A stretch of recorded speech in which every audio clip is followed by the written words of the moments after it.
దేవుని పరిశుద్ధ నామమునకు సమస్త మహిమా ఘనత ప్రభావములు కలుగునుగాక. చేరివచ్చిన మీ అందరికీ ప్రభువైన యేసుక్రీస్తు పరిశుద్ధ నామమున నా హృదయపూర్వక వందనాలు మీకు తెలియపరుస్తున్నాను. చదవబడినటువంటి వాక్య భాగంలో గలతీయులకు రాయబడినటువంటి పత్రిక 5వ అధ్యాయంలో 5వ వచనం నుండి కొన్ని వచనాలు మనం చదువుకుని ఉన్నాం. ఈ భాగంలో రాయబడినటువంటి ఈ సంగతి ఒకటి మనం ఆలోచన చేద్దాం. నీతి కలుగును అనేటువంటి నిరీక్షణ ఇంకా ఉన్నది అన్నట్లుగా ఇక్కడ మనం చూడగలుగుతూ ఉన్నాం. అంటే దాని అర్థం ఏంటి? నీతి ఆల్రెడీ కలిగిందనా, లేకపోతే ఇంకా కలగలేదనేది దాని అర్థం. నీతి కలుగునను నిరీక్షణ అంటే జరిగినట్లా, లేకపోతే నీతి మనకి పొందామా, లేకపోతే నీతి మనకి ఇంకా కలగలేదా? ఈ వాక్యాన్ని మనం అర్థం చేసుకున్నప్పుడు దీనిలో మనకి ఏ అర్థాన్ని ఇస్తుందంటే, వాస్తవంగా దేవుడు మనల్ని నీతిమంతులుగా ప్రకటించాడు. అయితే ప్రకటించడం అయితే చేశాడు, కానీ వాస్తవంగా సంపూర్ణమైనటువంటి నీతిమంతులుగా మనం ఇంకనూ కాలేదు. మరి ఎప్పుడు సంపూర్ణమైనటువంటి నీతిమంతులం మనం అవుతాం అనే ఆలోచన చేస్తే, క్రీస్తు ప్రభువారు ఆయన రావాలి. ఆయన వచ్చినప్పుడే ఈ శరీరముల నుండి మనము ఈ పాప శరీరము నుండి మహిమా శరీరమునకు మార్చబడి ప్రభు యొక్క రాజ్యములో ఎప్పుడైతే 1000 ఏళ్ల పరిపాలనలో మనం అడుగు పెడతామో అప్పుడు మనకి సంపూర్ణమైనటువంటి నీతి కలుగుతుంది. అయితే అప్పటి వరకు కూడా, ప్రభు వచ్చే వరకు కూడా మనకి నీతి యొక్క ప్రతి బెనిఫిట్ మనకు కలుగుతుంది. నీతి వల్ల ఎన్ని ఆశీర్వాదాలు, లేకపోతే ఎన్ని లాభాలు మనకు ఉన్నాయో నీతి ఉండడం వల్ల ఆ లాభాలన్నింటిని ఇప్పుడు పొందుకుంటాం. కానీ వాస్తవంగా సంపూర్ణ నీతి అయితే మాత్రం క్రీస్తు ప్రభువారు తన రాజ్యములతో కూడా వచ్చినప్పుడు, ఆ రాజ్యంలో మనం చేరినప్పుడు సంపూర్ణమైన నీతిమంతులం అవుతాం అనేటువంటి విషయం ఇక్కడ మనం చూడగలుగుతాం. ఇక్కడ కొన్ని విషయాలు మనము ధ్యానం చేయవలసిన వారమైన 4వ వచనములో ఒక మాట ఇక్కడ రాయబడుతున్నటువంటి మాట ఒకటి చూద్దాం. ఏంటంటే, కృపలో నుండి మీరు బొత్తిగా వేరు చేయబడి ఉన్నారు. కృపలో నుండి మీలో ధర్మశాస్త్రము వలన నీతిమంతులని తీర్చబడు వారెవరో వారు క్రీస్తులో నుండి బొత్తిగా వేరు చేయబడి ఉన్నారు. ఒకవేళ దేవుడిచ్చేటువంటి కృప, లేకపోతే దేవుడిచ్చేటువంటి నీతి కాక నేను సొంతంగా నీతి పొందాలి అని నేను అనుకుంటే ఎలాగ నేను పొందగలుగుతాను? మరొక మార్గము నీతిని పొందడానికి ఇంకో మార్గం ఏంటంటే, ధర్మశాస్త్రం వల్ల నీతిని పొందవచ్చు అనేటువంటి మాట 6వ అధ్యాయం 2 రాయబడుతుంది.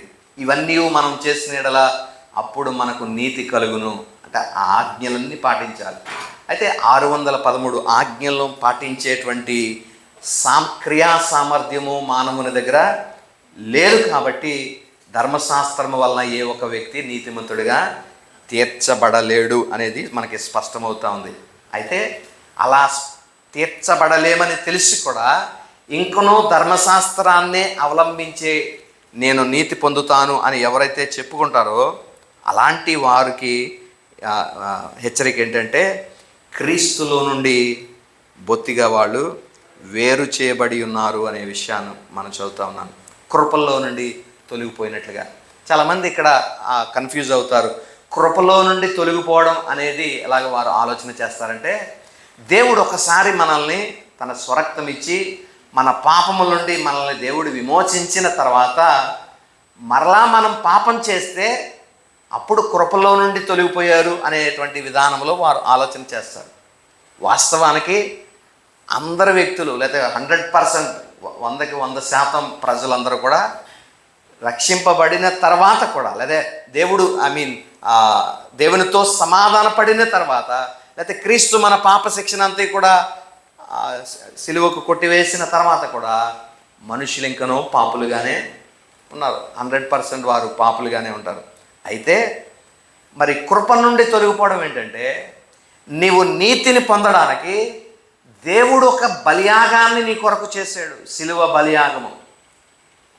ఆయన ప్రాణాన్నే పణంగా పెట్టి నీకు నీతిని అందించడానికి అంత బలియాగాన్ని ప్రభు నీ కొరకు చేస్తే అది నాకు సరిపోదు, నేను కూడా దాని కొరకు ఏదైనా చేయాలి, నేను కూడా ఆ నీతిని పొందాలంటే నా వంతు కూడా ఏదో ఒక ప్రయత్నం నేను చేయాలి నీతిని పొందడానికి అని ఎవరైతే క్రియలు ద్వారా లేకపోతే ధర్మశాస్త్ర క్రియలు పాటించడానికి పూనుకుంటారో అలాంటి వారికి హెచ్చరిక ఏంటంటే కృప నుండి వారు తొలగిపోయారు, లేదా క్రీస్తు నుండి వారు బొత్తిగా వేరు చేయబడి ఉన్నారు అనే విషయాలు ఇక్కడ రాయబడతా ఉన్నాయి. క్రీస్తు నుండి వేరు చేయబడడం లేకపోతే కృప నుండి తొలగిపోవడం అంటే అదే. నీతి కొరకు నిన్ను నన్ను నీతిమంతులుగా తీర్చడం, ఉచితంగా తన యందు విశ్వసించిన వారందరినీ ఉచితంగా నీతిమంతులుగా తీర్చడానికి ప్రభువు ఉద్దేశించి తన ప్రాణాన్ని పణంగా పెట్టి నీకు ఉచితంగా నీతిని అనుగ్రహిస్తూ ఉంటే, నాకు ఉచితంగా వద్దు, నేను నా క్రియల వల్ల దీన్ని సంపాదిస్తాను, ధర్మశాస్త్ర క్రియలు ఆచరించడం వల్ల ఇది నేను సంపాదిస్తాను, క్రీస్తు మరణము నాకు సరిపోదు, క్రీస్తు యొక్క మరణము ఇట్స్ ఇన్సఫిషియంట్ అనేటట్లుగా భావించి మనం కూడా దానికి ఏదైనా చేయాలని అనుకుంటాం కదా. అలాంటప్పుడు వారికి హెచ్చరిక ఏంటంటే వీళ్ళు క్రీస్తులో నుండి బొత్తిగా వేరు చేయబడిన వారు, లేదా కృపలో నుండి తొలగిపోయినటువంటి వ్యక్తులు అనే విషయాన్ని మనం జ్ఞాపకం చేసుకోవాలి ప్రియులారా. కాబట్టి దేనికి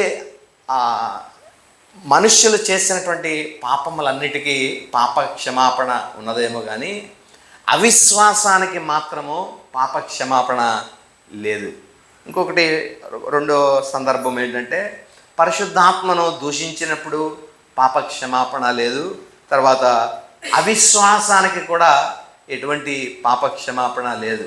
అంటే అవిశ్వాసం అంటే దేవుణ్ణి నమ్మలేనట్టు, దేవుణ్ణి విశ్వసించలేనట్టు, దేవుణ్ణే విశ్వసించలేనప్పుడు ఇంకా దేవుడు వారి కొరకు ఏం చేస్తాడు, వారి పాపములు ఎలాగా క్షమించగలుగుతాడు. కాబట్టి ఆ విధమైనటువంటి ఏదైతే అవిశ్వాసము వ్యక్తుల్లో ఉంటుందో, లేకపోతే క్రీస్తు మరణము నాకు సరిపోదు అని ఎవరు ఆలోచన చేస్తారంటే ప్రభు మరణాన్ని విశ్వసించట్లేదు, ప్రభు మరణం నాకు సరిపోద్ది, ప్రభు నన్ను నీతిమంతులుగా చేయడానికి ఆయన డెత్ నాకు సఫిషియంట్ అనే ఈ రీతిలో ఆలోచించిన వాళ్ళకి, అవిశ్వాసులకి ప్రభు వారిని క్రీస్తులో నుండి వేరు చేస్తారు, లేదా కృపలో నుండి తొలగిపోయిన వారుగా వారు ఉంటారనే విషయాన్ని మనం జ్ఞాపకం చేసుకోవాలి ప్రియులారా.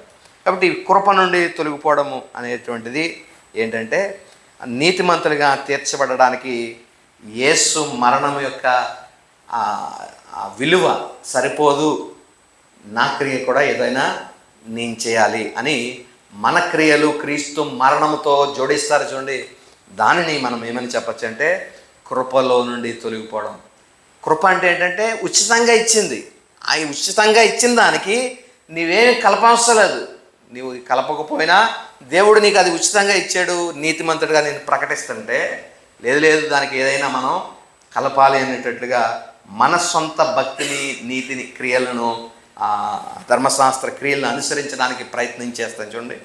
దానిని కృపలో నుండి తొలగిపోవడం అనే విషయాన్ని ఇక్కడ మనం చూడగలుగుతా ఉన్నాం. అంతేకాకుండా మరి ఈ ఏదైతే క్రియలు ఒక వ్యక్తిని నీతిమంతుడిగా తీర్చబడడానికి ఆ వ్యక్తి ప్రయత్నిస్తూ ఉంటాడో ఆ వ్యక్తి దేవునితో సంబంధాన్ని కలిగి ఉండలేడు అనే విషయాన్ని కూడా ఇక్కడ మనం చూడగలుగుతా ఉన్నాం ప్రియులారా. ఒక విషయాన్ని మనం చూద్దాం. మత్తయి సువార్త నుండి 12వ అధ్యాయము 31వ వచనాన్ని మనం చూస్తే, మత్తయి సువార్త 12వ అధ్యాయము 31వ వచనము.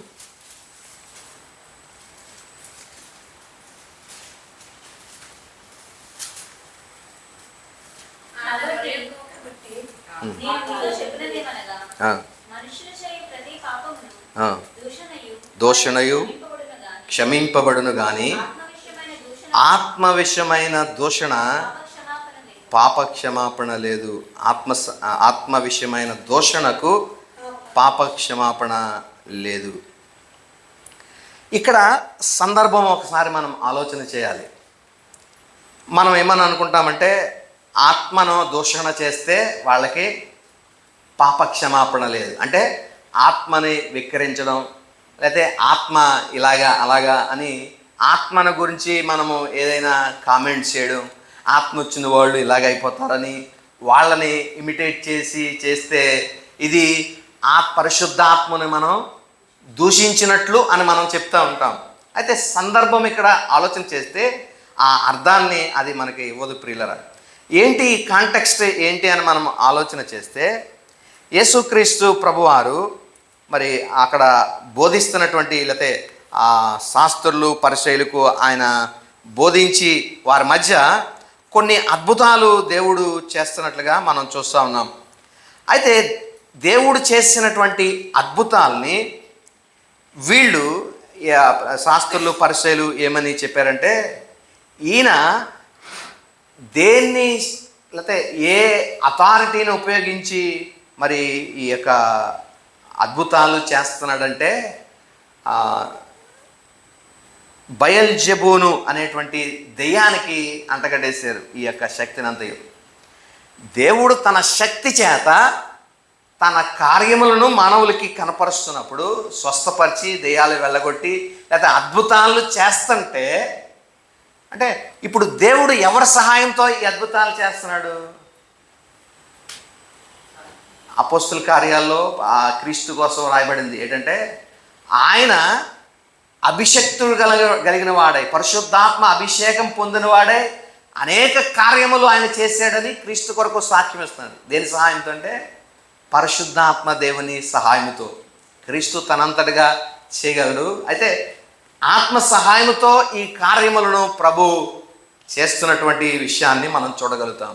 అయితే ఆత్మ సహాయంతో ప్రభు చేస్తున్నటువంటి ఈ కార్యాలని వీళ్ళు ఏమని చెప్తున్నారు అక్కడ మనం చూద్దాం.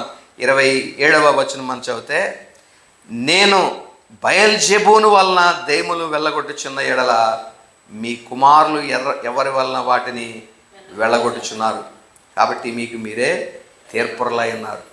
ప్రభు చేసే కార్యాలని ఆత్మ సహాయముతో ప్రభు ఒక కార్యమును చేస్తే ఆ కార్యాన్ని వీళ్ళు ఎవరికంట కట్టారంటే బయల్జెబూను అనేటువంటి ఆ దెయ్యం యొక్క శక్తిని ఉపయోగించుకుని ఈయన ఈ కార్యములు చేస్తున్నాడు అని ఏదైతే చెప్పారో, ఈ పాపము ఎవరిని ఇప్పుడు అవమానించినట్లు వీళ్ళు పరిశుద్ధాత్మ దేవుడి యొక్క కార్యాన్ని వీళ్ళు ఎలాగ చిత్రీకరించారు?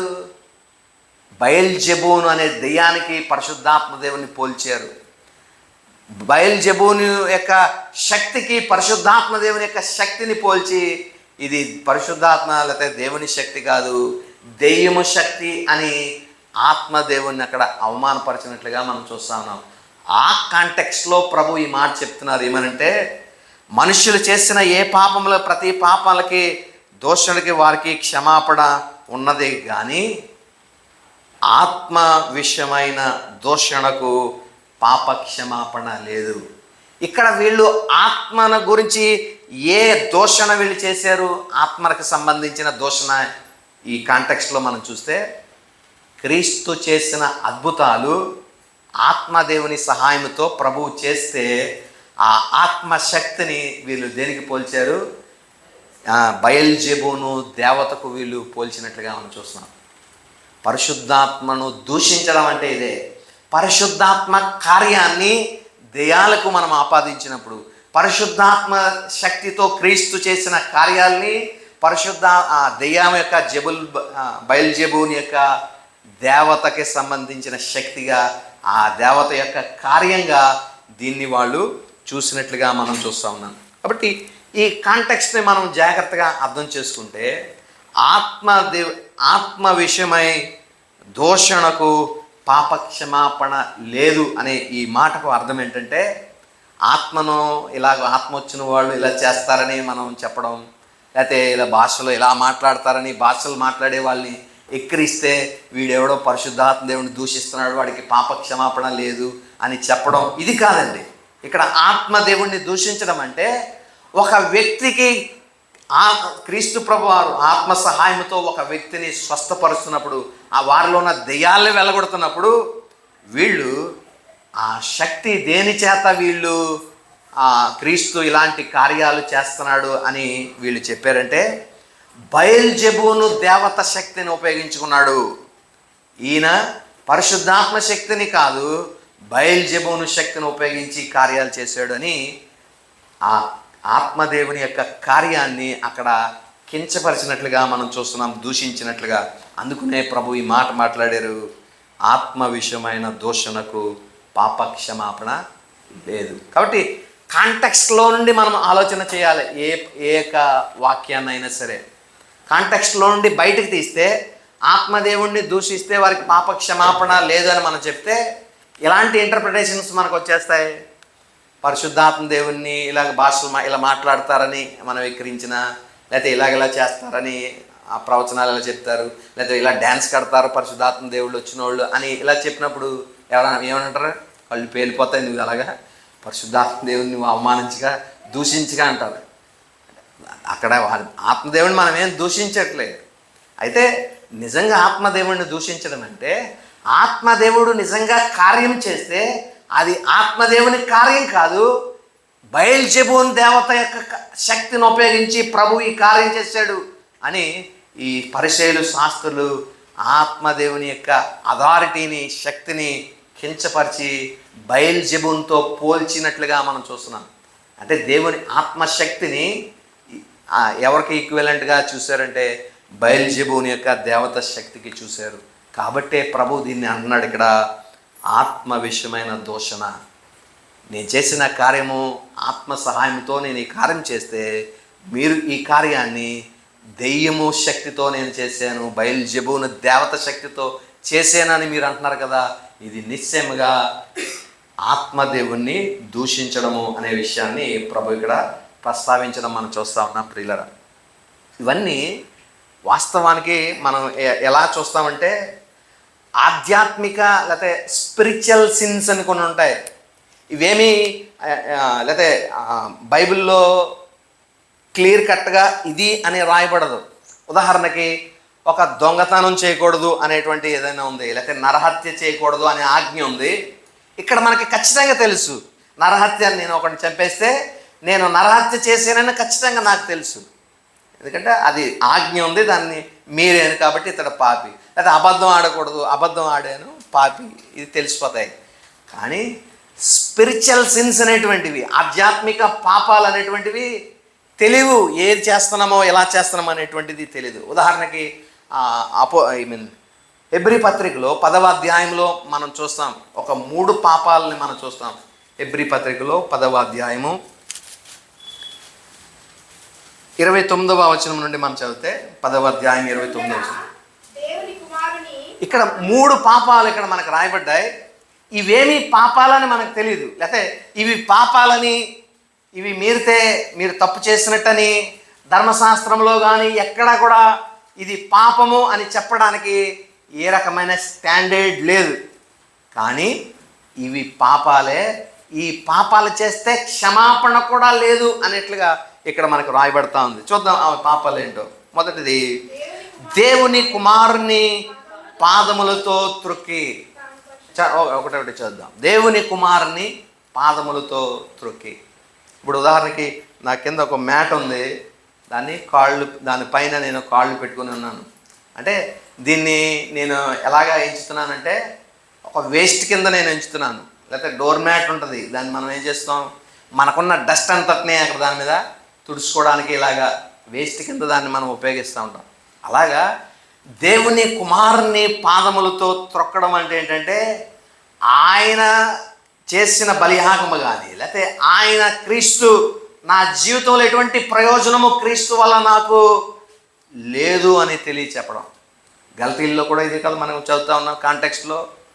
వాళ్ళు చేసేటువంటిది ఏంటంటే, క్రీస్తు బలియాగము సరిపోద్ది అని ఆలోచించకుండా దానికి వీళ్ళు ఏమని అంటున్నారంటే, మా క్రియలు కూడా దీనికి అవసరపడతాయి, మేము కూడా దీనికి ఏదైనా చేయాలి, ఉచితంగా మిమ్మల్ని నీతిమంతులుగా చేయడానికి నా బలియాగం సరిపోద్ది అని ప్రభు అంటే, లేదు, దానితో పాటు మేము కూడా ఇవి చేయాలి, అప్పుడే నీతి కలుగుతుంది, పరిశుద్ధత కలుగుతుందని మన క్రియలను దానికి జోడిస్తూ ఉన్నాం.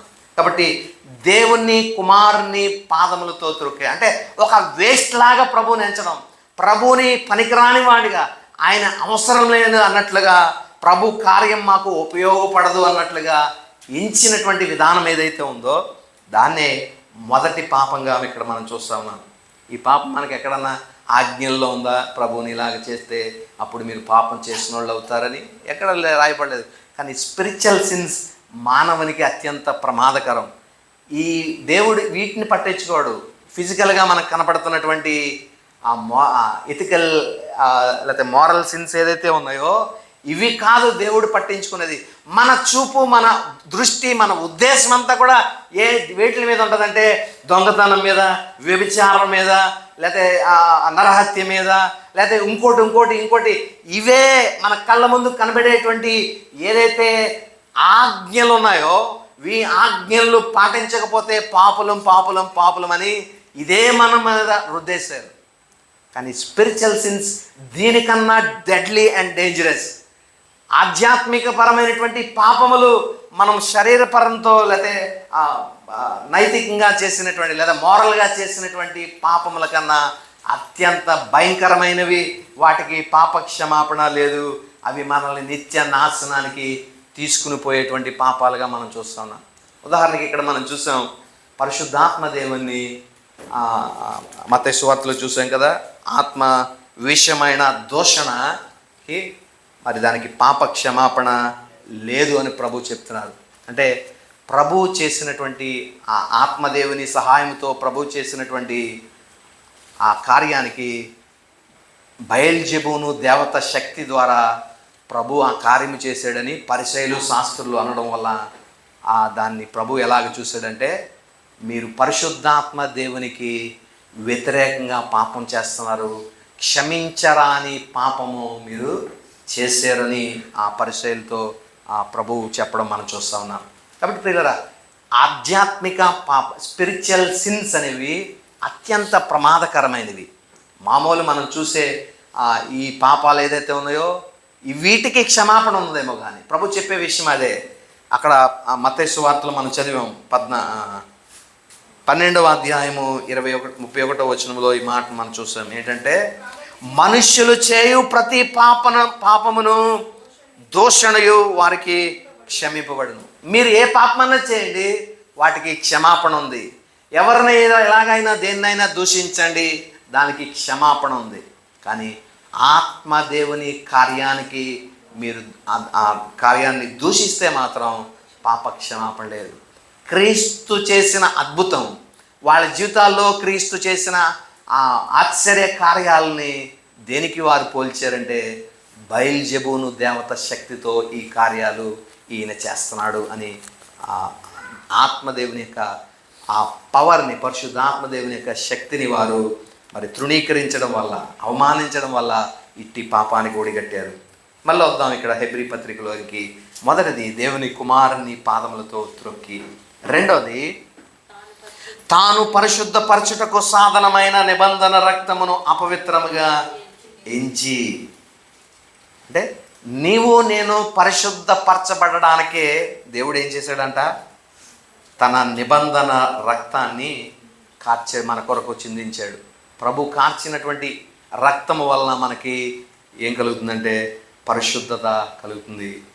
అయితే ఈ రక్తాన్ని మరి వారు ఎలా ఎంచుతున్నారంటే అపవిత్రంగా ఎంచుతున్నారు. ప్రభు రక్తం వల్ల మాకేమీ ప్రయోజనం లేదు, ప్రభు రక్తం వల్ల మాకు ఎలాంటి ఉపయోగం లేదు. మేము నీతి సాధించాలంటే, లేకపోతే మేము పరిశుద్ధత సాధించాలంటే, మేము ఇంకోటి సాధించాలంటే మేము భక్తి చేయాలి, లేకపోతే మా యొక్క స్థితి ఈ విధంగా ఉండాలి అని మన కార్యాలని చేస్తాం. చూడండి, వాటిని ఇక్కడ మనం ఎలాగించినట్టంటే ప్రభు నిబంధన రక్తాన్ని అపవిత్రంగా ఎంచినట్టు.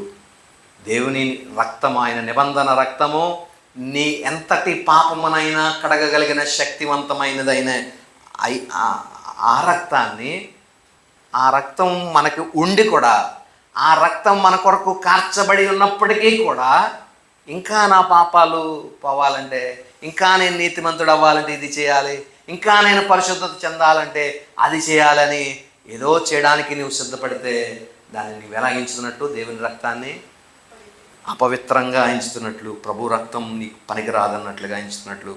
మూడవది మనం చూస్తున్నాం, కృపకు మూలమగు ఆత్మను తిరస్కరించేటువంటి వాడు. ఈ పాపాలకు క్షమాపణ లేదు. కృపకు మూలమగు ఆత్మ. ఆత్మదేవుని వలనే మనం కృపను పొందుతూ ఉన్నాం. ఆ కృప ద్వారా మనము రక్షింపబడతా ఉన్నాం.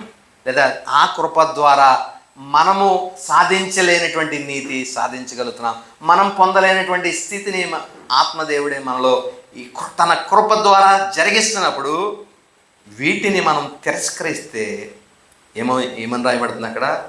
ఎంత ఎక్కువైన దండనకి పాత్రుడుగా ఎంచబడునని మీకు తోచును. చాలా అది ఏమంటాం, క్షమించరా అనేటువంటి నేరముగా దేవుడు ఇక్కడ పరిగణిస్తూ ఉన్నాడు. కాబట్టి స్పిరిచువల్ సిన్స్ అనేటువంటివి ఇవి ఎక్కడ ఇలా చేయాలని రాయబడలేదు. కానీ మనం గమనించుకోకపోతే భౌతికంగా మనం చేసేటువంటి ఈ పాపాలకి క్షమాపణ ఉన్నాయి. ఇది మనం ఏం చేసినా వాడికి దేవుడు క్షమిస్తాడేమో, కానీ ఆధ్యాత్మిక పరమైనటువంటి పాపము దేవుణ్ణి అవమానించడం, పరిశుద్ధాత్మ దేవుణ్ణి అవమానించడం, లేదా క్రీస్తు యొక్క నిబంధన రక్తము అపవిత్రంగా ఎంచడం, క్రీస్తు యొక్క బలియాగమును యూజ్లెస్గా మనం ట్రీట్ చేయడము, లేదా ఆ పరిశుద్ధాత్మ దేవుణ్ణి ఆ శక్తిని లేదా ఆయన కార్యాన్ని దెయ్యం కార్యంగా వివరించే దానికి పోల్చడము, ఇలాంటివి కొన్ని ఆధ్యాత్మిక పాపాలు ఉన్నాయి. ఇవి క్షమింపబడరాలేనటువంటి పాపములుగా మనం పరిగణించాలి. మామూలుగా చేసే పాపాలకైతే క్షమాపణ ఉందేమో, కానీ ఆధ్యాత్మిక పాపాలకు క్షమాపణ లేదు ప్రియులరా. కాబట్టి ఖచ్చితంగా ఈ విషయాల్లో మానవుడు అత్యంత శ్రద్ధ కలిగి ఉండాలి. ఇక్కడ మనం చదివినటువంటి గలతీల్లో రాయబడినటువంటి పత్రికలో వీళ్ళు చేసినటువంటి పని ఇదే. 4వ వచనాన్ని మనం చదివితే, మీలో ధర్మశాస్త్రం వల్ల నీతిమంతుడని తీర్చబడేవారెవరో వారు క్రీస్తులోండి బొత్తిగా. అంటే దాని ఉద్దేశం ఏంటంటే, క్రీస్తు మరణము మాకు సరిపోదు. His death is insufficient for us. ఆయన మరణము మాకు సరిపోదు. ఆయన మరణం మమ్మల్ని నీతిమంతులుగా చేయలేదు. ఆయన రక్తం మమ్మల్ని పరిశుద్ధపరచలేదు అనేటట్లుగా వీరు ట్రీట్ చేసి మరలా దాన్నే చేయడానికి వెనక్కి వెళ్తున్నారు, ధర్మశాస్త్ర క్రియలు చేయడానికి. అట్టి వారు క్రీస్తులో నుండి బొత్తిగా వేరు చేయబడి ఉన్నారు, కృప నుండి తొలగిపోయారు. దేవుడిచ్చిన కృపను నిరర్ధకం చేసుకుంటున్నారు. వాళ్ళు ఉచితంగా నీతిమంతులుగా అయ్యి ఉచితంగా దేవునితో సమాధాన పడేటువంటి స్థితిని వారు తమ కార్యాల ద్వారా పోగొట్టుకుంటున్నారనే విషయాన్ని మనం ఇక్కడ గమనించాలని ప్రభుపేట మనవి చేస్తా ఉన్నాను. కాబట్టి ఇక్కడ చూస్తున్నటువంటి ఈ విధానాన్ని మనం వారు దేవుని యొక్క శక్తిని గుర్తెరగలేనటువంటి గుడ్డితనంలో వారు ఉన్నారు. అదే కదా కొరింథీయులకు రాసిన పత్రికలో మనం చూస్తున్నాం 4:4లో ఈ యుగ సంబంధమైన దేవత వారి మనోనేత్రాలను గుడ్డితనం కలుగు చేసినందువల్ల శాస్త్రులు పరిచయులు ఆత్మదేవుని కార్యాన్ని అక్కడ బయల్జెబును దేవత యొక్క శక్తికి వారు పోల్చినట్లుగా మనం చూస్తూ ఉన్నాం ప్రియులారా. కాబట్టి మనం జాగ్రత్త పడవలసినటువంటి స్థితి, దేవుడి యొక్క క్రీస్తు ప్రభు యొక్క డెత్ మనందరికీ అది సఫిషియంట్. మనల్ని నీతిమంతులుగా తీర్చడానికి కానీ, మనల్ని పరిశుద్ధపరచడానికి కానీ, మనల్ని మహిమపరచడానికి కానీ దేవుడు చేసిన కార్యం అది సరిపోతుంది అని మనము ఎంచాలని ప్రభు పేరట మీకు మనవి చేస్తా ఉన్నాను. అయితే ఇక్కడ క్షమించరాని పాపము అనేటువంటి ఆ విధానాన్ని మనము చూసినట్లయితే, క్రీస్తు యొక్క మరి ఏదైతే బలియాగాన్ని ఉద్దేశపూర్వకంగా మనము అపవిత్రంగా లేకపోతే ఆయన్ని యూజ్లెస్గా పనికిరాని దానిగా మనం ఎంచి ఇది సరిపోదు, ఇది ప్రభు యొక్క కార్యము లేకపోతే ఆయన బలియాగము మనకి సరిపోదు అని ఎంచడమే అది అని మనం గమనించాలి. అయితే ఇక్కడ మనం చదివాం కదా 5వ అధ్యాయంలో నీతి కలుగునను నిరీక్షణ. అయితే నీతి ప్రస్తుతం అయితే మనము నీతిమంతులుగా ప్రకటింపబడుతున్నాం. నీతిమంతులుగా ప్రకటింపబడడం వల్ల కలిగే ప్రతి ఒక్క ఆశీర్వాదాన్ని లేదా ప్రయోజనాన్ని మనం పొందుకుంటున్నాం. కానీ వాస్తవంగా నీతి ఒక వ్యక్తికి ఎప్పుడు కలుగుతుందంటే, క్రీస్తు ప్రభువారు తన రాజ్యముతో ఈ భూమి మీద వచ్చినప్పుడు ఆ నీతిని సంపూర్ణంగా మనం పొందుకోగలుగుతాం ప్రియులారా.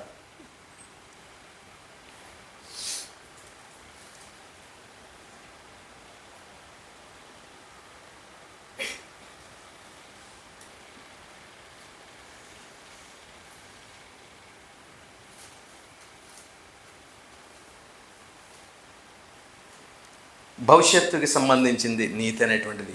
అది ఇక్కడ మనం చూసినట్లయితే, ఈ యొక్క స్క్రీన్ మీద మనం చూసినట్లయితే, దేవుడు ప్రతి ఒక్క వ్యక్తికి తన కుమారుని సువార్త ఎవరైతే విశ్వసిస్తారో, సువార్తను విశ్వసించిన ప్రతి వానికి దేవుడు నీతిని అనుగ్రహించాడు. మనం చూసినట్లయితే ఆ యారో నీతిని అనుగ్రహించినటువంటి స్థితిని మనం చూస్తూ ఉన్నాం. వీళ్ళు ఈ నీతిని ఎలా పొందుకున్నారు అంటే, విశ్వాసము ద్వారా ఆ నీతి కలిగింది. క్రీస్తు యేసునందుల సువార్త యందు విశ్వసించడం వల్ల దేవుడు వారికి నీతిని అనుగ్రహించినట్లుగా మనం చూస్తూ ఉన్నాం. అయితే ఈ కాలము గడిచే కొలది సమయము గడిచే కొలది ఈ పరిశుద్ధాత్మ ద్వారా దేవుడు తానే ఏమంటాం పరిశుద్ధాత్మ ద్వారా బయలుపరచడానికి, ఏది బయలుపరచబడుతుంది? ఒక నీతి అనేటువంటిది ఒక దినాన్న రాబోతూ ఉంది. ఆ నీతి కొరకు మనం ఏం చేయాలా? నిరీక్షణతో ఎదురు చూడాలి. అందుకనే ఆ ఆశించినటువంటి నీతిని పొందుకోవడానికి నిరీక్షణతో మనం ఎప్పుడైతే ఎదురు చూస్తామో, అప్పుడు ఆ భవిష్యత్తు నీతి క్రీస్తు రాజ్యములో ప్రవేశించినప్పుడు ఆ నీతి సంపూర్ణమైనటువంటి నీతిమంతులుగా మనం తీర్చబడతాం పిల్లలు. కాబట్టి సమయము గడవాలి. ఈ సమయం గడిచే వరకు కూడా మనం ఏం చేయాలంటే నీతి కొరకు మనం ఎదురు చూడాలి. దీన్ని ఇంకా ఎగ్జాంపుల్గా మనం చూడాలంటే, ఒక యవనస్తులిద్దరికి, అబ్బాయికి అమ్మాయికి నిశ్చితార్థం జరిగింది. నిశ్చితార్థం జరిగాక వాళ్ళు దేనికోసం ఎదురు చూస్తారు? వివాహం కొరకు ఎదురు చూస్తారు. అంటే ఆ నిశ్చితార్థం నుండి వివాహం వరకు వాళ్ళు ఆ దృష్టి అంతా, లేకపోతే వాళ్ళ యొక్క సమయం ఎన్ని రోజులు, వివాహం ఇన్ని రోజులు కానీ ఏదో టైం పెడతారు కదా, ఆ టైం వరకు వీళ్ళు ఏం చేస్తూ ఉంటారంటే, వారు ఇరువురు ఒకటిగా చేయబడడానికి ఆ సమయం కొరకు ఆశతో వాళ్ళు ఎదురు చూస్తూ ఉంటారు. అంతే కదా, ఎప్పుడు మ్యారేజ్ అవుద్దా అన్నట్లుగా వాళ్ళకి అలాగ ఎదురు చూస్తూ ఉంటారు. అలాగా విశ్వాసి దేవునికి ఒక ఎంగేజ్మెంట్ జరిగినట్లుగా, దేవునితో మనకు ఒక ఎంగేజ్మెంట్ జరిగింది. నీతిమంతులుగా మనం ప్రకటింపబడ్డాం. సంపూర్ణమైనటువంటి నీతి ఎప్పుడంటే, వాళ్ళు ఎప్పుడైతే వివాహం చేసుకుంటారో అప్పుడు భార్యాభర్తలుగా అవుతారో, అప్పటి వరకు వీళ్ళు అనకూడదు కానీ భార్యాభర్తలుగా చేయబడడానికి నిశ్చయింపబడ్డారు, అంగీకరించారు అనేటువంటి విధానాన్ని అక్కడ మనం వివాహంలో ఎలాగైతే చూస్తున్నామో, ఇలాగే క్రీస్తుతో కూడా మనకు ఒక సంబంధం ఏర్పడింది. ఈ సంబంధం వల్ల సంపూర్ణమైనటువంటి నీతి మనకు ఎప్పుడు కలుగుతుందంటే, క్రీస్తుతో మనకి వివాహము చేయబడినప్పుడు, లేదా క్రీస్తును మనము ఆయన రాజ్యం వచ్చినప్పుడు, ఆయన రాజ్యంలో మనము చేరినప్పుడు ఈ సంపూర్ణమైనటువంటి నీతి మనకి కలుగుతుంది అనే విషయాన్ని మనం గమనించవలసిన వారమై ఉన్నాం ప్రియులారా. కాబట్టి నీతి కొరకు మనము ఆసక్తితో ఎదురు చూడవలసిన వారమై ఉన్నాం. అయితే భవిష్యత్తుకి సంబంధించింది ఇది. క్రీస్తు ఆయన రాజ్యంతో రావాలి. ఆ రాజ్యంలో మనం ఎప్పుడైతే అడుగు పెడతామో అప్పుడు సంపూర్ణమైనటువంటి నీతిమంతులుగా మనం ప్రకటింపబడతామనే విషయాన్ని ఇక్కడ గమనించవలసిన వారమై ఉన్నాం. అయితే ఎలా వేచి చూడాలి అనేటువంటిది కూడా ఇక్కడ ఒక చిన్న క్లాజ్ ఇవ్వబడింది. చూద్దాం. 5వ అధ్యాయంలో 5వ వచనంలో, ఎలాగనగా మనము విశ్వాసం గలవారమై నిరీక్షణ కలుగును ఆత్మ ద్వారా ఎదురు చూస్తున్నాము. ఎలాగ ఎదురు చూడాలి అని అంటే, ఆసక్తితో ఎదురు చూడాలి అనే విషయాన్ని మనం గమనించాలి.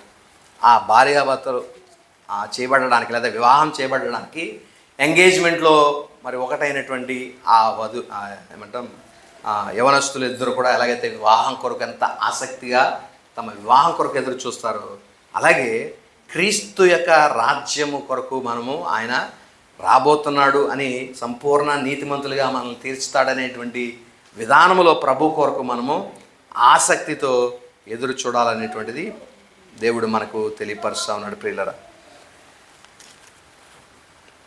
అయితే ఈ ఆసక్తితో మనం ఎదురు చూడడానికి మనకు కొంత సహాయం కూడా అవసరమై ఉన్నది. కొన్నిసార్లు ఆసక్తి సన్నగిల్లిపోయేటువంటి పరిస్థితి ఉంది, లేదా మనకి అంతసేపు ఏమంటాం కాలం గడిచే కొద్ది శ్రావణం కోల్పోవచ్చు, లేకపోతే విశ్వాసం సన్నగిల్లిపోవచ్చు, ఆసక్తి మాంద్యం వచ్చేయచ్చు. ఇలాగా ఇంట్రెస్ట్ డిమినిష్ అయిపోయేటువంటి పరిస్థితులు, దేవుని కొరకు ఎదురు చూసే విషయంలో కొన్నిసార్లు మానవులు ఏమంటాం చల్లారిపోయేటువంటి పరిస్థితులు ఉంటాయి. ఇలాంటి సమయంలో మనకి సహాయం చేసేటువంటి వ్యక్తి ఒక ఆయన ఉన్నారు, పరిశుద్ధాత్మ దేవుడు. అందుకనే ఆఖరి మాటలో రాయబడింది, ఆ నిరీక్షణ సఫలం చేయడానికి ఆత్మ ద్వారా ఎదురు చూస్తున్నాము. దేవుడు, ఆత్మదేవుడు మనకి సహాయం చేస్తూ ఉన్నాడు ఎదురు చూడడానికి. కొన్నిసార్లు ఎదురు చూస్తూ మనం అవిశ్వాసము కొన్నిసార్లు చేసేటువంటి పరిస్థితులు ఉండొచ్చు.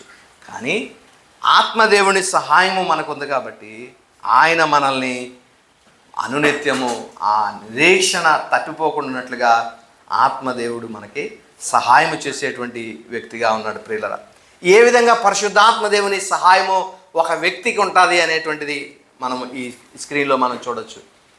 పరిశుద్ధాత్మదేవుని యొక్క సహాయము ఎవరికి ఉంటుంది, ఎవరికి ఉండదు అనేటువంటి ఈ విషయాలు మనం చూద్దాం. ఎవరైతే వ్యక్తులు ధర్మశాస్త్రాన్ని అనుసరిస్తారో, ఆ ధర్మశాస్త్రములో ఉన్న 2 క్లాజులు, నువ్వు దాన్ని పాటిస్తే ఆశీర్వాదము, పాటించకపోతే శాపాలు, ఇక్కడ మార్చాలి శాపాలు. అదే ఇవి ద్వితీయోపదేశకాండము 20 లేకపోతే 28, నిర్గమాకాండం 28లో చూస్తూ ఉన్నాం. వాటిని సహాయము లేదు, మనకి ఎటువంటి సహాయము ఉండదు. ఎవరికంటే ఎవరైతే మోషే ధర్మశాస్త్రాన్ని పాటిస్తారో వారికి ఇటువంటి సహాయము, పరిశుద్ధాత్మ దేవుని యొక్క సహాయము వారికి లభించదు. దీనికి బెస్ట్ ఉదాహరణ ఎవరంటే ఇశ్రాయేలు ప్రజలు. దేవుడు వారిని ధర్మశాస్త్రాన్ని పాటించడానికి వారికి ధర్మశాస్త్రం ఇచ్చినప్పుడు ఆత్మదేవుని యొక్క సహాయము వారికి ఎన్నడూ కూడా కలగలేదనేది విషయాన్ని మనం జ్ఞాపం చేసుకోవచ్చు. అయితే ఎవరైతే క్రొత్త నిబంధన కిందకు వస్తారో, అనగా మోషే ధర్మశాస్త్రము వలన కాదు, దేవుడు ఇర్మియా గ్రంథంలో ఇవ్వబడినటువంటి 31 నుంచి 34లో క్రొత్త నిబంధన, ఇదిగో ఇశ్రాయేలు వారితోనూ యూదా ప్రజలతోనూ నేను చేసేటువంటి నిబంధన ఇదే, నేను వారి పాపములకి ఎన్నడను జ్ఞాపకము చేసుకోనని ఏదైతే ప్రభు క్రొత్త నిబంధనలు ఇచ్చాడో దానిలో ఇంక మరే శాపము లేవు కానీ ఆశీర్వాదములే. ఆ ఆశీర్వాదములను మరి ఆ పరిశుద్ధాత్మ దేవుడు మనం పొందుకోవడానికి సహాయం చేస్తూ ఉన్నాడు.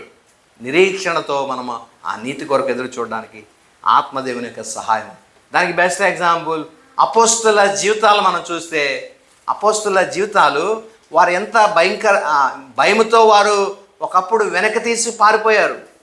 క్రీస్తును అనుసరించడానికి, క్రీస్తును అంగీకరించడానికి నేను తెలియదు అన్నట్లుగా, క్రీస్తు నాకు ఎవరో తెలియదు అన్నట్లుగా బొంకినటువంటి వారే క్రీస్తుని గురించి ధైర్యంగా, మీరు సిలువ వేయబడిన ఆ క్రీస్తునే మేము ప్రకటిస్తున్నామని ధైర్యంగా వారు ప్రకటించడానికి ఎవరు వారికి సహాయం చేశారు?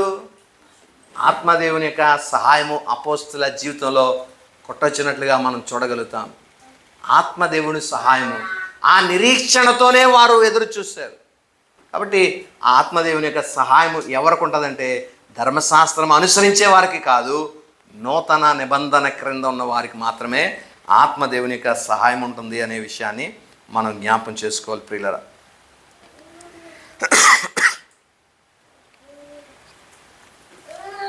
ఈ మరొక విషయం మనం ఆలోచన చేద్దాం. ఈ నీతికి ఒక సమయం అనేటువంటిది దేవుడు నిర్ణయించున్నాడు. ఒక వ్యక్తి నీతిమంతుడిగా తీర్చబడాలంటే క్రీస్తు తన 2వ రాకడలో ఆయన రావాల్సి ఉంది, భూమి మీద తన రాజ్యాన్ని స్థాపించవలసి ఉంది. అప్పటి వరకు ఒక వ్యక్తి సంపూర్ణమైనటువంటి నీతిమంతుడు అవడనే విషయాన్ని మనం జ్ఞాపకం చేసుకోవాలి. ప్రియులరా, అయితే ఎప్పుడు ఈ నిరీక్షణ అంతమవుద్ది అనేది మనం ఆలోచన చేస్తే, ఎప్పుడు నిరీక్షణ అంతమవుద్ది? మనం దేని కొరకైతే నిరీక్షిస్తున్నామో అది ప్రత్యక్షమైనప్పుడు దాని కొరకు ఇంకా మనం నిరీక్షణ ఉంచాల్సిన అవసరత లేదు. కాబట్టి నిరీక్షించే దాన్ని ప్రత్యక్షమైనప్పుడు దాని కొరకు, అందుకనే కొరింథీ 13:13లో మనం చూస్తాం కదా, ప్రేమ, విశ్వాసము, నిరీక్షణ, ఈ 3 నిలుస్తాయి కానీ వీటన్నిటిలో ప్రేమే శ్రేష్టమైంది అనేటట్లుగా మనం చూస్తున్నాం. అంటే నిరీక్షణ ఒక స్థితికి అది అంతమైపోద్ది. దేని కొరకు మనం నిరీక్షిస్తున్నాం? ప్రభు రాకడ కొరకు ఒకవేళ నిరీక్షిస్తే, ప్రభు వస్తే ఆ నిరీక్షణ అక్కడితో ముగింపబడుతుంది. ఇంకా నిరీక్షణతో పని లేదు. కాబట్టి అలాగా నిరీక్షించేటువంటి దానికి ఒక సమయం ఉంది మనం నీతిమంతులుగా చేయడానికి. అది ప్రభు రాకడ వరకు ఆ నిరీక్షణ మనము కలిగి ఉండాలనే విషయాన్ని ఇక్కడ మనం జ్ఞాపం చేసుకోవాలి ప్రియులారా. కాబట్టి ఈ నిరీక్షింపబడినటువంటి ఈ నీతి కొరకు మనము ఆసక్తితో ఎదురు చూడవలసినటువంటి పరిస్థితి. అయితే రెండు రకాలైనటువంటి నీతులు మనకి ఇక్కడ ఉన్నాయి ప్రియులారా. దీన్ని ఒకసారి మనం కొద్దిగా వివరించుకోవాలి. రెండు రకాలైనటువంటి నీతులు ఏంటంటే, ఒకటి దేవుడు ఆపాదించినటువంటి నీతి ఒకటైతే, అనుగ్రహింపబడినటువంటి నీతి ఒకటి ఉంది. ఆపాదింపబడినటువంటి నీతి, అనుగ్రహింపబడినటువంటి నీతి. దీన్ని మనం ఎలా అర్థం చేసుకోవచ్చు అంటే, ఒక వ్యక్తి దేవుని స్వార్థ యందు, క్రీస్తు యేసు యొక్క స్వార్థ యందు విశ్వసించినప్పుడు దేవుడు ఆ వ్యక్తికి ఏం చేస్తాడంటే నీతిని అనుగ్రహిస్తాడు. అనుగ్రహింపబడినటువంటి నీతి మరి వాస్తవంగా మనకి సంపూర్ణమైనటువంటి నీతిమంతులం కాదు అప్పటికి. ఉదాహరణకి అబ్రహాము దేవుణ్ణి నమ్మాడు, దేవుడు అది అతనకు నీతిగా ఎంచాడు. అంటే ఇక్కడ మనం చూస్తే దేవుడు అబ్రహాముకు నీతిని అనుగ్రహించాడు అనే విషయాన్ని మనం చూస్తా ఉన్నాం. అయితే సంపూర్ణమైనటువంటి నీతిమంతులంగా మన క్రీస్తు తన రాజ్యంతో వచ్చినప్పుడు, మనం ఎప్పుడైతే ఆ రాజ్యంలో అడుగు పెడతామో అప్పుడు ప్రభు మనకి ఏం చేస్తాడంటే నీతిని ఆపాదిస్తాడు. ఈ విషయాల్ని మనము ఇలాగ ఆలోచన చేద్దాం. అనుగ్రహింపబడిన నీతి వాస్తవంగా మనల్ని సంపూర్ణమైనటువంటి నీతిమంతులుగా చేయదు, కానీ క్రీస్తు వచ్చే వరకు కూడా నీతిమంతులుగా మనల్ని ప్రకటిస్తూ ఉంటుంది అనుగ్రహింపబడిన నీతి. కాబట్టి అనుగ్రహింపబడిన నీతి అనుభవించిన తర్వాత కూడా ఒక వ్యక్తి నీతి కోసం మరి వేచి ఉండడు. అయితే ఆపాదింపబడినటువంటి నీతి పొందిన తర్వాత అతడు భవిష్యత్తులో అనుగ్రహింపబడే నీతి కోసం పరిశుద్ధాత్మ దేవుని సహాయంతో అతడు ఎదురు చూసేటువంటి పరిస్థితి. ఈ విషయాన్ని జాగ్రత్త మనం అర్థం చేసుకుందాం. అనుగ్రహింపబడిన నీతి, క్రీస్తు మనకు నీతిని అనుగ్రహించిన తర్వాత మనం సంపూర్ణమైనటువంటి నీతిమంతులం కాదు, కానీ నీతి వల్ల కలిగే ప్రతి బెనిఫిట్ మనం పొందుకునేటువంటి పరిస్థితి ఉంది ప్రియులరా. ఏ వ్యక్తి అయితే ఆపాదింపబడినటువంటి ఆ నీతిని పొందుతాడో అతడు అనుగ్రహింపబడబోయేటువంటి నీతికి సంబంధించినటువంటి ఆ విషయం కోసం పరిశుద్ధాత్మ దేవుని సహాయంతో అతడు ఎదురు చూసేటువంటి వాడై ఉన్నాడు. ఈ రెండు విషయాలు మీకు అర్థమైనయా? ఆపాదింపబడినటువంటి నీతి, తర్వాత రెండోది అనుగ్రహింపబడినటువంటి నీతిని గురించి మనం ఆలోచిస్తూ ఉన్నాం. ఆపాదింపబడిన నీతి అంటే దేవుడు మనకి ఆపాదిస్తూ ఉన్నాడు నీతిని. అనుగ్రహించేటువంటి నీతి అది భవిష్యత్తులో సంపూర్ణమైనటువంటి నీతిమంతులుగా మనం చేస్తుంది. అప్పటి వరకు నీతిని ఆపాదిస్తూ ఉన్నాడు. అప్పటి వరకు మనం సంపూర్ణ నీతిమంతులం కాదు, కానీ నీతి మనకి ఆపాదింపబడుతుంది. అప్పటిదాకా క్రీస్తు రాకడ వరకు నీతి మనకి ఆపాదింపబడుతుంది. క్రీస్తు రాకడ తర్వాత సంపూర్ణ నీతిమంతులుగా నీతి అనుగ్రహింపబడుతుంది. అప్పుడు దాకా ఆపాదింపబడిన నీతి అనేటువంటిది మనం చూస్తూ ఉన్నాం. ఇంప్యూటెడ్ రైచియస్నెస్ అని మనం దీన్ని పిలుస్తూ ఉంటాం. కాబట్టి ఈ విషయాలను మనం జాగ్రత్త చేసుకుందాం, ఆలోచన చేద్దాం. ఆపాదింపబడిన నీతి అంటే క్రీస్తునందు విశ్వసించిన వారికి దేవుడు నీతిని ఆపాదిస్తూ ఉంటాడు. సంపూర్ణమైనటువంటి నీతిమంతులు అవడం అంటే క్రీస్తు రాజ్యం వచ్చినప్పుడు ఆ నీతిని సంపూర్ణంగా మనకి అనుగ్రహించి సంపూర్ణమైన నీతిమంతులుగా ప్రభు మనల్ని చేస్తాడనే విషయాన్ని మనం ఆలోచన చేద్దాం. అయితే ఒక విషయాన్ని ఇక్కడ మనం ఆలోచన చేయవలసిన వారమై ఉన్నాం. ఈ మాటను కూడా మనం చదువుదాం.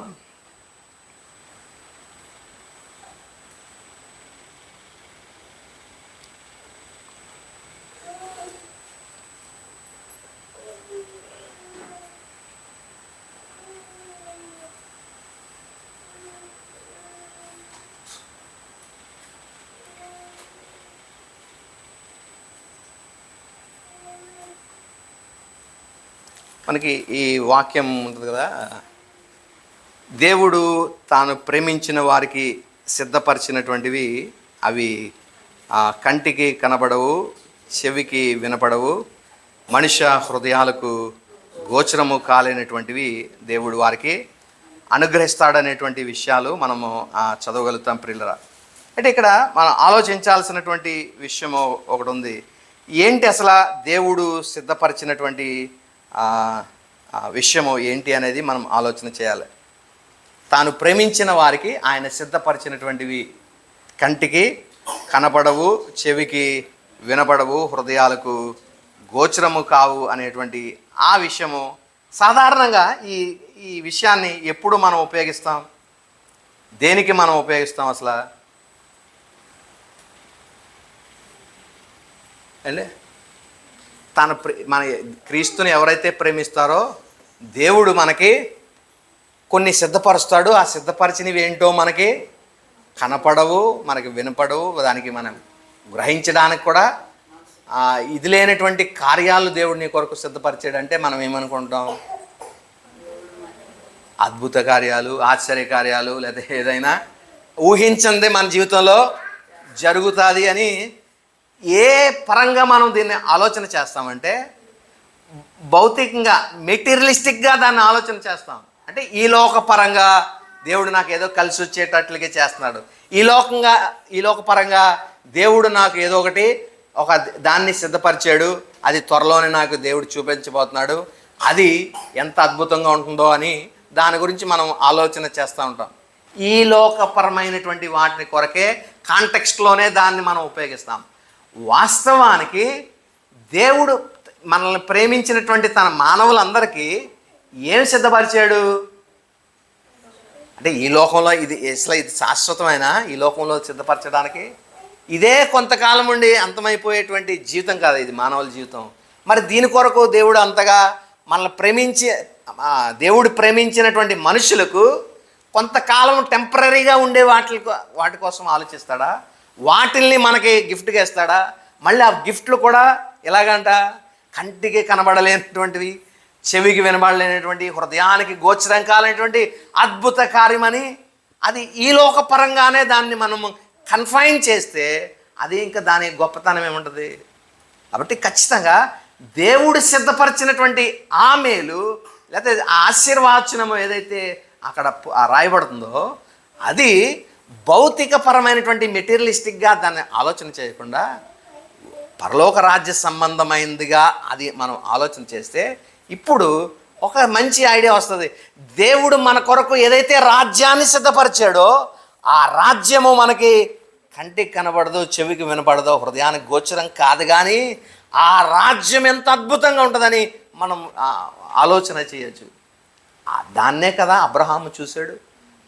హెబ్రీ పత్రికలో 11వ అధ్యాయంలో మనం చూసినప్పుడు అబ్రహాము రాబోతున్నటువంటి దేవుడు దేనికి నిర్మాణకుడు, శిల్పి అయి ఉన్నాడో ఆ రాజ్యము తను దూరము నుంచి అబ్రహాము దాన్ని చూశాడంట. కనిపించని ఏదైతే తను ప్రేమించిన వారికి కనిపించకుండా దేవుడు సిద్ధపరిచి ఉంచాడో ఆ రాజ్యాన్ని అబ్రహాము దూరము నుండి చూసి దాన్ని అలింగనం చేసుకున్నాడంట. అంటే పొందబోయే దేవుడు నాకు ఒకటి సిద్ధపరిచాడు పరలోక రాజ్యములో, అది సంపాదించుకోవడానికి నా కన్ను పైనే ఉంది అన్నట్లుగా అతడు భూమి మీద జీవించినప్పటికీ తన జీవించిన జీవిత దినాలన్నీ గుడారాల్లోనే జీవించాడు. ఎందుకంటే అతని కొరకు అక్కడ ఒక మ్యాన్షన్ ఒకటి సిద్ధపరచబడింది, ఒక గొప్ప అద్భుతమైనటువంటి ప్యాలెస్ లాంటిది అబ్రహాముకు దేవుడు సిద్ధపరిచాడు. అది ఇప్పుడు కనబడకపోవచ్చు, వినపడకపోవచ్చు, గ్రహించడానికి నీకు అర్థం కాకపోవచ్చు ఈ విషయం, కానీ ఆయన ప్రేమించిన వారికి ఇచ్చేటువంటి ఆ మేలు బహుమానము పరలోక రాజ్యం వెళ్ళినప్పుడు అస్టానిష్ అయిపోతాం. అంత అద్భుతమైనటువంటి ఆ మేలు ప్రభు తన ప్రేమించిన వారికి ఆయన సిద్ధపరిచాడు అనే విషయాన్ని మనం గ్రహించాలి ప్రియరా. కాబట్టే ఆ మేలును కొరకు ఆ ఫిలిప్పీలకు రాబడిన పత్రికలో అపోస్తలుడైన పౌలు ఈ మాట మాట్లాడుతున్నాడు. ఆ విషయాల్ని చూసినప్పుడు ఏదైతే దేవుడు సిద్ధపరిచాడో ఆ సిద్ధపరిచిన దాన్ని తెలుసుకున్నప్పుడు మనుష్యులు దేని కొరకు ఆలోచన చేస్తారు ఇక్కడంటే దాన్ని పొందడానికే ప్రయత్నం చేస్తారు. 1వ అధ్యాయము ఫిలిప్పీలకు రాసిన పత్రిక 1వ అధ్యాయం 21 నుంచి 23 వచనాల మధ్య, నాకైతే బ్రతుకుట క్రీస్తే, ఎందుకు చావు లాభము? దేవుడు సిద్ధపరిచినటువంటి బహుమానము పొందుకునేడానికి గొప్ప అవకాశం ఇతనికి కలుగుతుంది కాబట్టి అది లాభం అంటున్నాడు. ఆయనను శరీరముతో నేను జీవించుటే నాకున్న పనికి ఎడల నేనేమి కోరుకుందునో క్రీస్తుతో కూడా నుండవలనని నాకు ఆశ ఉన్నది, అది నాకు మరీ మేలు. క్రీస్తుతో నుండడం ఇతనికి ఏమని అనుకుంటున్నాడు? అది మరీ మేలు నాకు అనేటువంటి మాట, అది నాకు మరీ మేలు. ఏంటి ఒక వ్యక్తికి ఆశీర్వాదకరమైంది ఏంటి అని మనం ఆలోచన చేస్తే, దేవునితోటి సహవాసము లేకపోతే దేవునితో ఉండేటువంటి భాగ్యమే అది మానవునికి అత్యంత మేలైనటువంటిది. ఆ మేలునే కదా దేవుడు తాను ప్రేమించిన వారికి సిద్ధపరిచినటువంటి మేలు. ఆయన తను ఎవరైతే ప్రేమిస్తారో తన కొరకు ఎదురు చూసేవారి కొరకు ఆ మేలును సిద్ధపరిచి ఉంచాడు. బహుశా అది నీకు ఇప్పుడు కనకబడపోవచ్చు, వినపడపోవచ్చు, దాన్ని గ్రహించే జ్ఞానం మనకి లేకపోవచ్చు, కానీ ఆయన సిద్ధపరిచింది నీ కొరకు నా కొరకు ఉంది. దాని కొరకు మనం ఏమి చేయాలంటే నిరీక్షణ అనే విషయాన్ని మనం తిరిగి రావాలి. అందుకనే ఈ 5వ అధ్యాయంలో మనం చూస్తూ ఉన్నాం, ఆత్మ సహాయంతో ఆ నిరీక్షణ కలుగుననేటువంటి దాని కొరకు మనము ఎదురు చూచుచున్నాము. నీతి కలుగునని నిరీక్షణ సఫలమగునని ఆత్మ ద్వారా ఎదురు చూస్తున్నాం. కాబట్టి మనందరూ కూడా ఆత్మదేవుని యొక్క సహాయము మనకి చేస్తున్నాడు. దేని కొరకు ఈయన సహాయం చేస్తున్నాడంటే నిరీక్షణ కలిగి మనం జీవించాలని. నీతి కలుగుతుంది ఒక దినాన, సంపూర్ణమైనటువంటి నీతి, అనుగ్రహింపబడిన నీతి మనకు కలుగుతుంది. ఇప్పటి వరకు మనల్ని ఆపాదించిన నీతిలో మనము జీవిస్తూ ఉన్నాం. ఇక మీదట క్రీస్తు మనకు అనుగ్రహిస్తున్నాడు నీతి.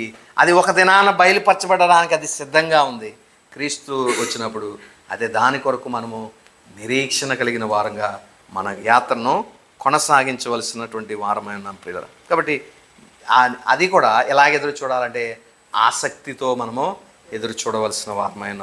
కాబట్టి ప్రభు ఆయన తన రాకడలో వచ్చే వరకు కూడా ఇట్టి ఆసక్తి పరిశుద్ధాత్మ దేవుడు మనందరి హృదయాల్లో కలుగు చేసి ఆయన రాజ్యం కొరకు ఎదురు చూడడానికి నిరీక్షణ మనందరూ కూడా అనుగ్రహించిన గాక. ఆమె చిన్న ప్రార్థన చేసుకుందాం. కృపయో కనికరము గల మా ప్రియ పరలోకపు తండ్రి, మీ ఉన్నతమైన శ్రేష్టమైన అత్యున్నతమైన నామమునకు కృతజ్ఞతాస్తుతులు చెల్లిస్తున్నాం.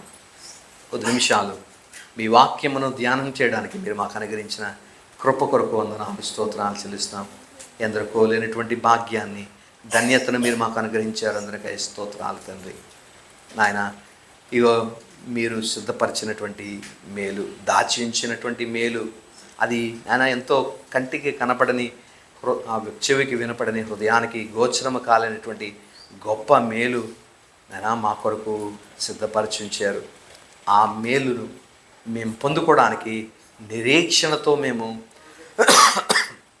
పరిశుద్ధాత్మ సహాయముతో అది సఫలమవుతుంది అనేటువంటి నిరీక్షణతో మేము ఎదురు చూడగలిగినటువంటి కృపా భాగ్యాన్ని మీరు మాకు దయచేయండి.